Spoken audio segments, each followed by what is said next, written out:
So ayun, finally narating din namin yung Monte Maria dito sa Batangas.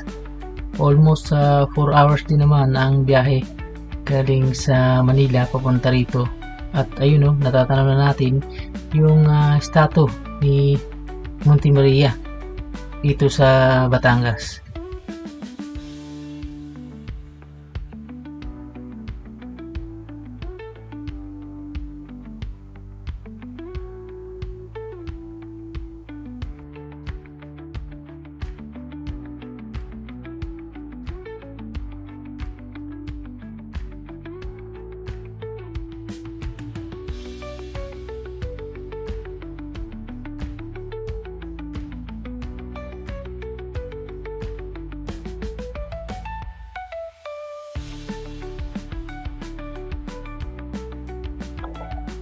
Ayun no, ang haba ng pila.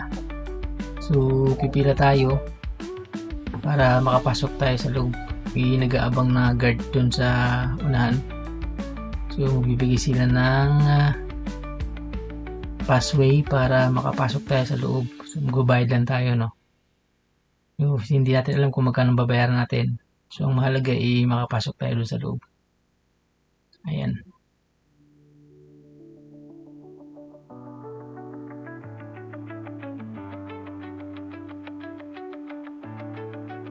So tayo na ang susunod.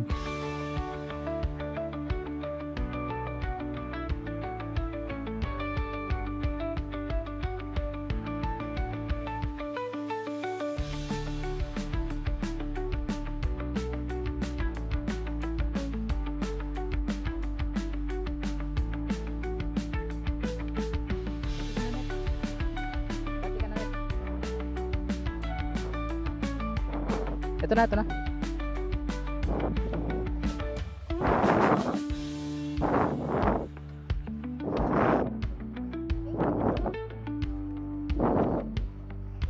Saan kami, te?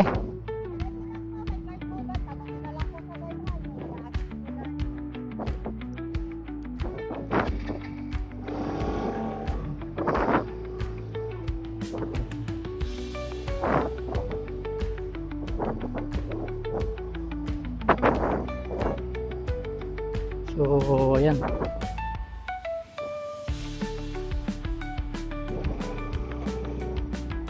Dito tayo sa kanan daw. Meron pala silang parking.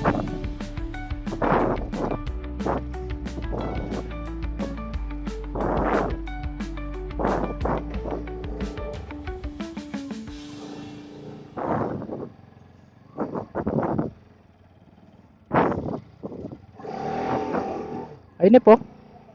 Ah. Doon siguro, doon.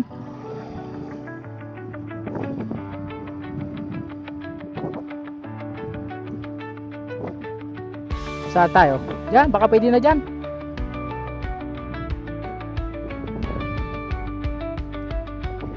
So, dito na lang kami magpa-park.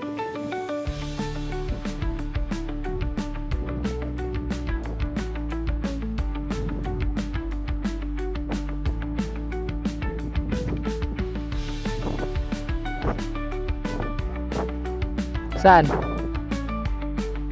Doon. Parang matutumba ako.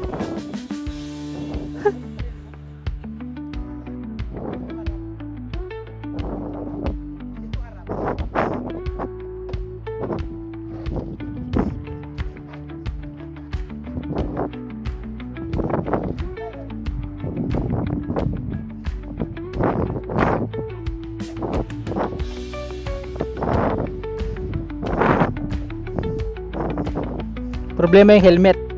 Wala naman nangunguha siguro dito, no? Bagay.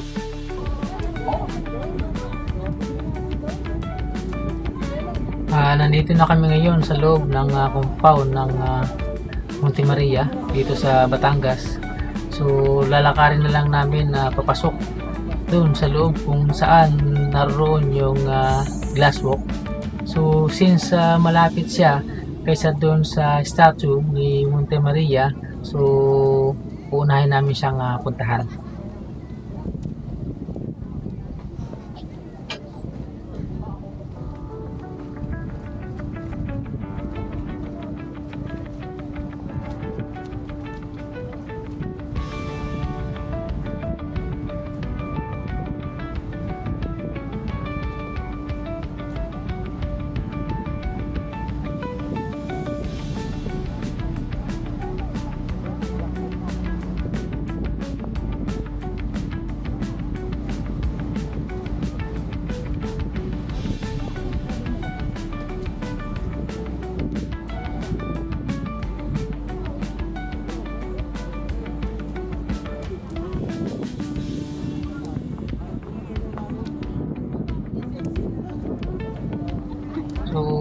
malapit na tayo ngayon kung saan naroroon yung glass walk. So mag-i-inquire na rin tayo, no, kung possible ba na makaakyat tayo sa taas. Anyway, kahit tirik na tirik yung araw, no, at napakainit, so walang patid pa rin yung mga tao na nandito. So tuloy-tuloy lang sila. Dahil kung first time mo rito sa lugar na to, talagang ma-amaze ka talaga sa mga makikita mo.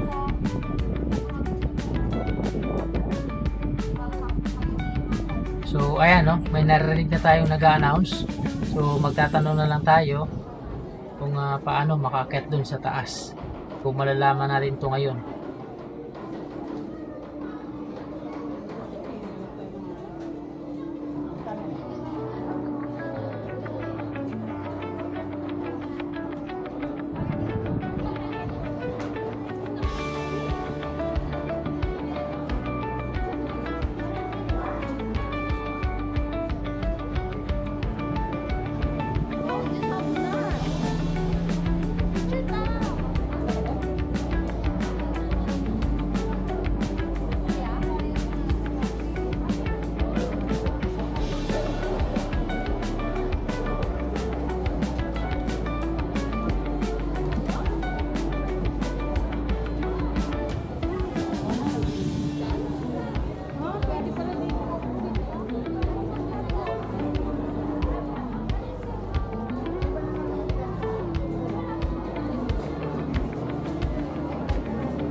Since napagod sa lalakad, pahinga muna kami saglit sa gilid. At ngayon, pupunta kami dun sa ayan, no? Kung papansin nyo, yan yung glass walk sa ng itaas namin. Sa ngayon, wala kaming nakikita nga naglalakad. Pero ang sabi doon sa napagtanungan namin kanina, para makaakit ka dyan sa taas, kailangan ng ship. So, kailangan nating mag-avail, no? Bago tayo makaakyat doon sa taas.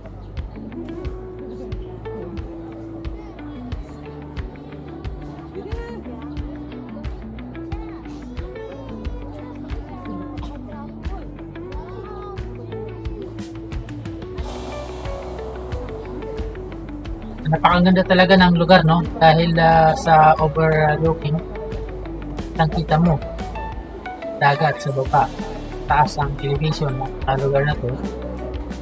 So, tanaw na tanaw mo yung dagat at may mga dumadaang ano dyan, kanina na napansin namin na mga barko na dumadaan sa lugar na yan, doon sa bandang ibaba.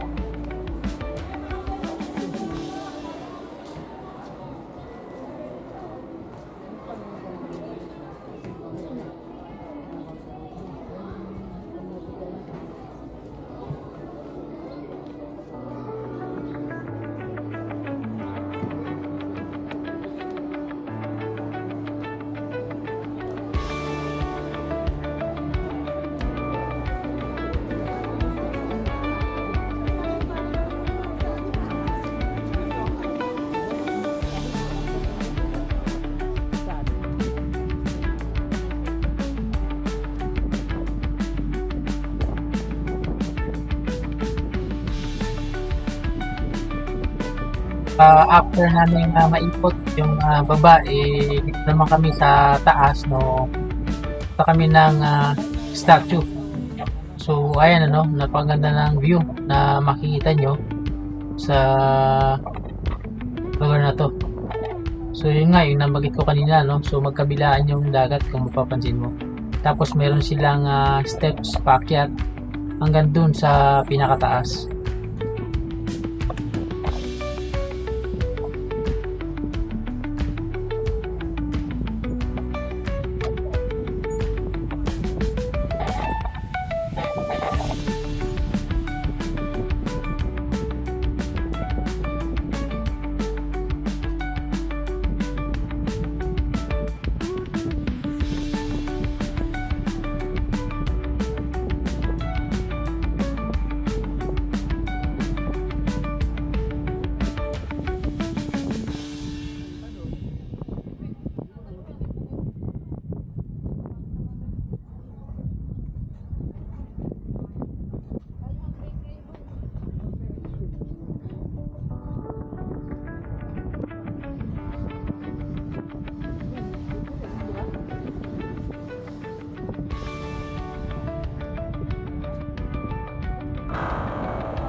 Kung mapapansin nyo, meron palang mga capsule sa lugar na to, sa bandang kaliwa ko.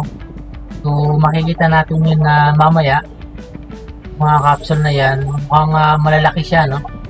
Pero wala pa akong nakikitang tao na nandun sa loob, no? Since malayo siya, baka hindi ko lang siya natatanaw.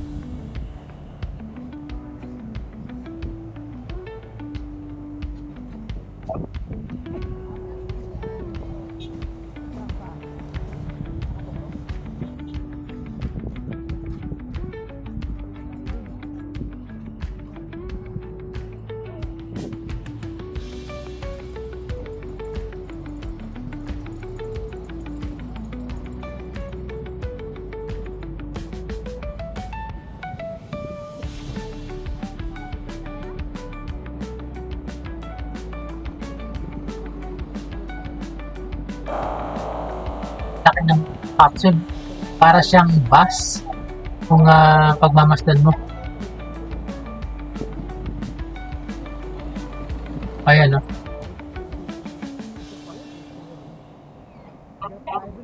So anyway, malapit na tayo sa lugar kung nasaan yung statue.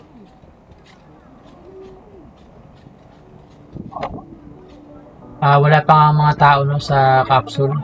Bali, hindi pa siya functional. Pero ang ganda ng pagka-design ng capsule dito sa lugar na to.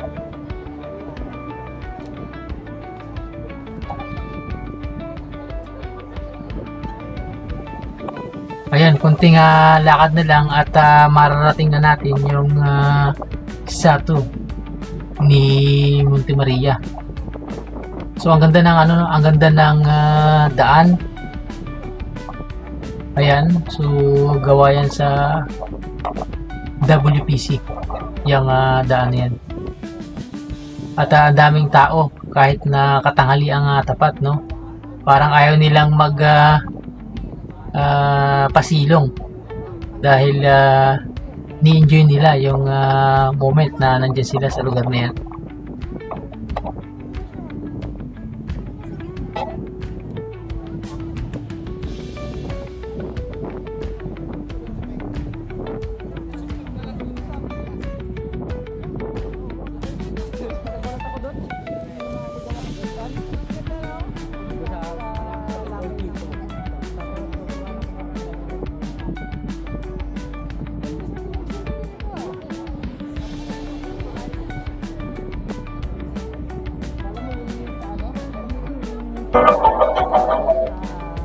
So, ayun no, papasok tayo sa loob para malaman natin kung paano aakyat doon sa taas.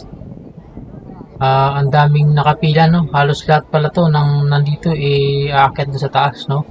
Papanik sila. Kung hindi ako nagkakamali, ang statue ay nasa 17th na floor ng building na to. Mapapansin nyo rin na may malaking statwa no, ni Birheng Santa Maria dito sa loob ng building. So yan no, napakalaki. At magaling din yung nag-design ng building na to.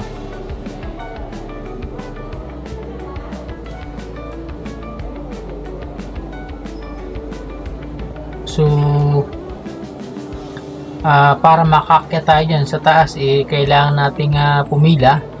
At ang sabi dun ng mga tao dyan, kailangan nating magbayad no, para makaakyat dun sa taas.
Nandito na tayo ngayon sa taas ng statue. Napakaganda pagmasdan no? Ang ibaba dahil sa overlooking. So ang daming tao nandito sa taas. Although itong mga to ay may bilang no? dahil sa load capacity ng statue na hindi naman siya pwedeng punuin ng tao dahil baka mag-overload. So binibilang ito bago